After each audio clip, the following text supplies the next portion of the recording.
Alright, it's time for another video. So phase 1 was to cut and prep your decks. Phase 2 is going to be to cut and prep and attach all your frames. So we're going to start out with a bunch of 1x3s. I prefer 1x3s because they weigh less, obviously, than 2x4s. They tend to be a lot straighter, cleaner. All of your rigidity in the boards is going to come from those 3/4 inch birch tops. So these 1x3s are great for making the frames. I've seen some folks using 1x4s, no problem with that at all. They're just a little bit taller. So let's get started by taking all your 1x3s and clean those up by sanding the surfaces. Then you're going to mark those cuts. So we're going to cut all of our sides to 47¼ inches. And then we're going to mark all of our cross pieces at 22 inches. We'll have 4 of those for each board. One of those is going to be used for the leg brace. So when we get to that step, we'll trim that one down just a little bit. Now, remember, these frames are going to be recessed just a bit. Gives you a nice lip around the top. It looks great. It's a bit more of a tournament style than the traditional flush sides. There's also a few other benefits to having recessed frames. Now, after you have these all cut down to 47¼ 2 of those per board, and 22 inches, 4 of those per board, and you need to mark where your pocket holes will go. We're going to use 6 pocket holes across the sides and 3 pocket holes across cross pieces. We're also going to be adding 2 pocket holes into the ends of each of the cross pieces. I like to space these pocket holes pretty equally down the length of the side pieces. And then also with the cross pieces, 1 pocket hole is going to be dead center and the other 2 will be spaced pretty evenly a little closer toward the edges. This is a Kreg K-4 Jig. I can't recommend this highly enough. It just speeds things up so much. This can be a bit of a grind if you're building a bunch of boards. Now we're going to take all of our cut and drilled pieces, and I like to use this frame jig. There's another video on how to put this jig together. Helps you place those boards to make sure that they're always going to be consistent. This jig is just made out of some cheap particle board and then some framing brackets to place those boards. You'll still need to clamp those down nice and tight, and then a long clamp across the edges. Now, making sure that your frames are exactly square and exactly the same for one board to the next, that's going to be really important later when you're adding legs, and you need to make sure that your legs are at the same angle because your frames are all the same. And then also, if you're attaching the boards from frame to frame, it's also really important there that your frames are exactly the same for all of your sets. I just used some 1¼ inch drywall screws here. If you want to buy the Kreg screws, you can do that too. They have a pan head, so it's less likely to bust the pocket hole. So always make sure you're pre-drilling with a small bit. Anytime you're drilling into a piece of wood, it doesn't matter what kind of screw you're using, always want to pre-drill. That makes sure that the teeth of the screw grabs onto the wood and doesn't spread it out or split the wood like it would if you don't pre-drill. So that's going to be an important step.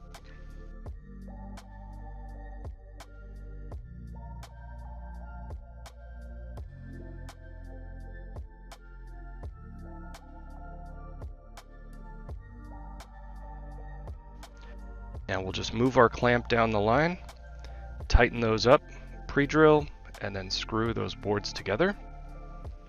Now you might notice here that the frames are flush at the top, but the end pieces extend past that bottom rail. That serves a few purposes. That creates feet out of the bottom side pieces, so when you're playing on concrete or asphalt, it makes the board much more stable than if you had a flat cross piece across the bottom and then it would rock back and forth or wobble a lot if you're playing on an uneven hard surface. So that creates feet. It also creates a space of about 1 inch where it's recessed at the bottom end where you can add an eye bolt.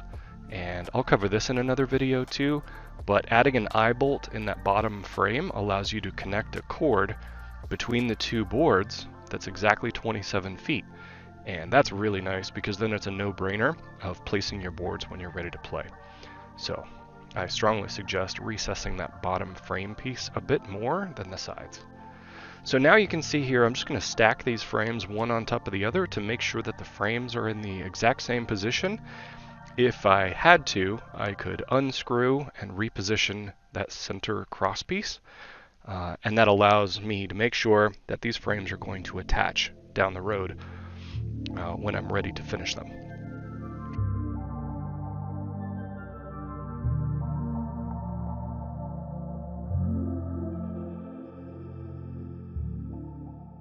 Okay, we're not quite done yet. We've got a few other steps that we're going to take.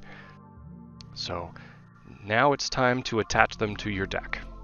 So the first thing you'll do here is pick out your deck, lay it down face down with the better side facing down, and then place your frame on top of it. Use your clamps all the way around to make sure it's positioned where you want it and it's nice and tight. And then pre-drill into the plywood, but be very careful here. You don't want to bust through and leave a scar on the nice playing surface. So pre-drill, and then take your 1 1/4 inch screws and then go ahead and attach that. I believe there's 21 screws holding that frame down, so that's plenty. I personally don't use glue here because 21 screws is more than enough to hold that down tight to the deck, and the glue, after it dries, will really cause some problems when you're staining. I like to add these small blocks to the top corners of the frame. It beefs up those corners where the frame could be at its weakest. It's where the leg hits the frame. So we just cut some scrap 1x3s to the width of your leg. I use a 2x3 leg, so these are going to be about 2.5 inches wide, and we just glue and clamp all these little blocks into the top corners to beef up that joint. It also pushes the bolt hole a little further away from the top of the board and the weakness of that pocket hole area. So now we'll let those dry, and after they dry we come back, sand the top nice and clean, get rid of all your pencil marks. And then you'll also notice after we sand the top, then we're going to come back with our router and use our 1/4 inch roundover bit to round off the inside and outside edge of that frame. That creates a really nice high class look and feel, and when you're grabbing these boards, it's much better to have a nice rounded edge. Also, if somebody dragged these along the ground, they're less likely to splinter than it would be if you had a square hard edge that could split really easily. So that does it for your frames. Next video is going to be legs. That's a step that a lot of people dread, but there's an easy way to do that, so I'll show you in the next video. Now don't forget, scroll to the top, subscribe to the channel, turn on notifications, and that way you know when the next video is coming out. When you're done watching, head over to Instagram and then follow us at Mossboards and at Burley Bags. Hope you have a great day. Good luck with your next build.